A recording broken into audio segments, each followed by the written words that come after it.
यदि पति पत्नी में अक्सर होती है तकरार और हमेशा घर में होती रहती है घर में कलह, तो आज की इस वीडियो में जानने वाले हैं कि किस प्रकार इन सारी चीजों को ठीक करते हैं। और हाँ दोस्तों, वास्तु दोष के इस वीडियो को हल्के में लेने की बिल्कुल भी भूल ना कीजिए, वरना बाद में आपको पछताना पड़ सकता है। अपने बेडरूम की दिशा और सजावट में इन बातों का रखें ध्यान। कभी आपने सोचा है कि पति पत्नी में अनबन की वजह उनका बेडरूम भी हो सकता है? वास्तु के जानकार ऐसा ही मानते हैं। पारिवारिक जीवन में कलह बढ़ गया हो या पति पत्नी में अक्सर खटपट रहती हो, तो इसकी वजह आपका बेडरूम भी हो सकता है। वास्तु शास्त्र के मुताबिक पति पत्नी का शयन कक्ष कुछ खास दिशाओं में नहीं होना चाहिए।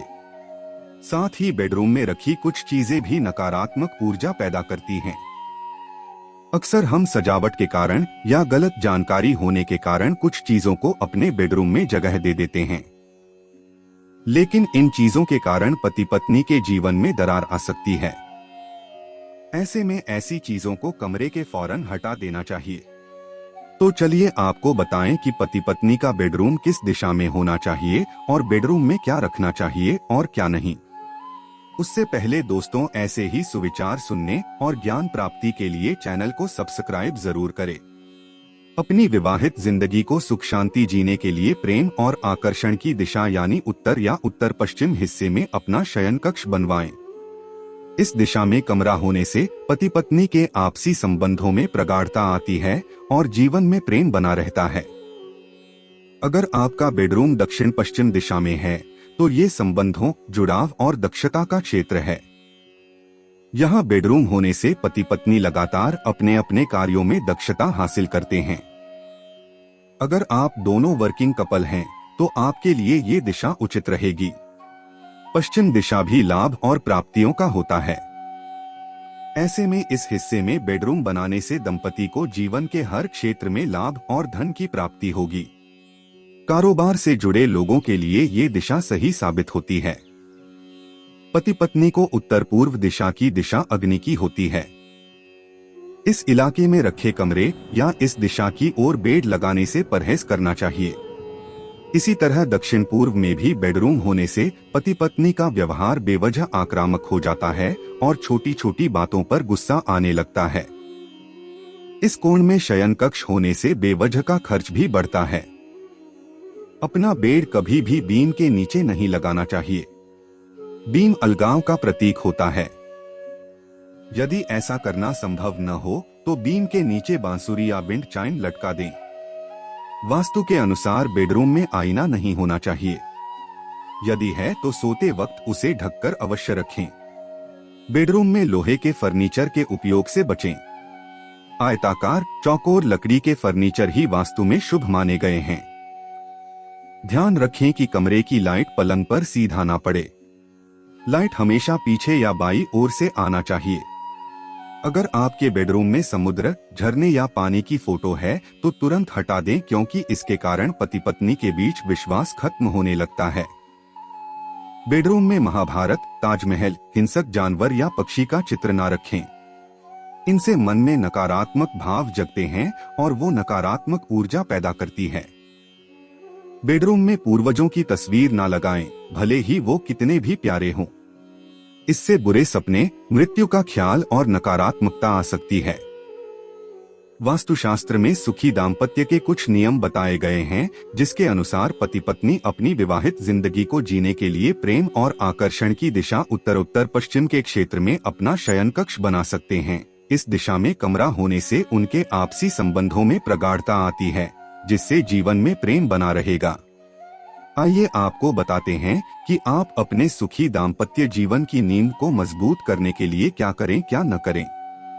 वास्तु दोष उत्पन्न न हो इसलिए रूम में लाइट बहुत तेज नहीं होनी चाहिए एवं लाइट ऐसी हो कि पलंग पर सीधा प्रकाश न पड़े। प्रकाश हमेशा पीछे या बाईं ओर से आना चाहिए।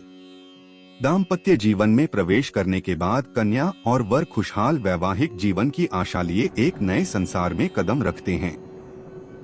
इस उम्मीद के साथ अपनी गृहस्थी की गाड़ी को आगे बढ़ाते हैं कि संसार की सारी खुशियां उन्हें मिलें और दोनों के प्यार में कभी कमी न आए।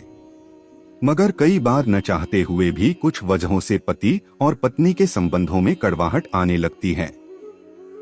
घर में कलह पैदा होती है और झगड़ेड़ाई तक की नौबत आ जाती है। पति पत्नी के रिश्ते में घर के वास्तु की भी अहम भूमिका होती है। वास्तु के कुछ दोष इस अटूट रिश्ते में भी दरार पैदा कर देते हैं। दाम्पत्य जीवन में कलह पैदा करते हैं। वास्तु के ये दोष कहीं आपके घर में तो नहीं। अगर आपके घर में नैऋत्य कोण नीचा हो या फिर किसी प्रकार से कटा हुआ और आगे बढ़ा है तो पति पत्नी के संबंधों में परेशानियां आ सकती हैं। वहीं ईशान कोण भी कटा हुआ या फिर बढ़ा हुआ होने से आर्थिक स्थिति पर असर होने के कारण दाम्पत्य जीवन में समस्याएं बढ़ती हैं।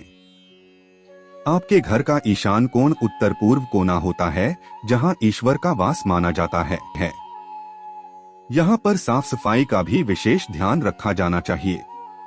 गर्भवती महिलाओं के दक्षिण पूर्व दिशा अच्छी नहीं मानी जाती। यहाँ सोने से गर्भवती महिलाओं को गहरी नींद नहीं आ पाती और गर्भपात का भी भय बना रहता है। ऐसा होने से दाम्पत्य जीवन में तनाव पैदा हो सकता है। गर्भवती महिलाओं के लिए पश्चिम दिशा उचित रहती है। बात अगर नवविवाहित पति पत्नी की हो तो उनके कमरे में दर्पण का होना उनके रिश्ते के लिए अच्छा नहीं है। अगर ड्रेसिंग टेबल के रूप में दर्पण की आवश्यकता है भी तो इसे उत्तरी या फिर पूर्वी दीवार पर इस तरह से लगाएं कि सोते वक्त आपका प्रतिबिंब इसमें न दिखे। माना जाता है कि नवविवाहित दंपति के शरीर का जो भी हिस्सा दर्पण में दिखेगा वह पीड़ित हो सकता है। पूर्व दिशा में अगर आप भारी भरकम पानी की टंकी रखते हैं जिससे इस दिशा में दोष उत्पन्न हो जाता है और इस वजह से महिलाओं के संतान संतति में रुकावट पैदा हो सकती है। आपके दाम्पत्य जीवन में तनाव पैदा हो सकता है। इसके अलावा शयन कक्ष में टीवी भी नहीं होना चाहिए।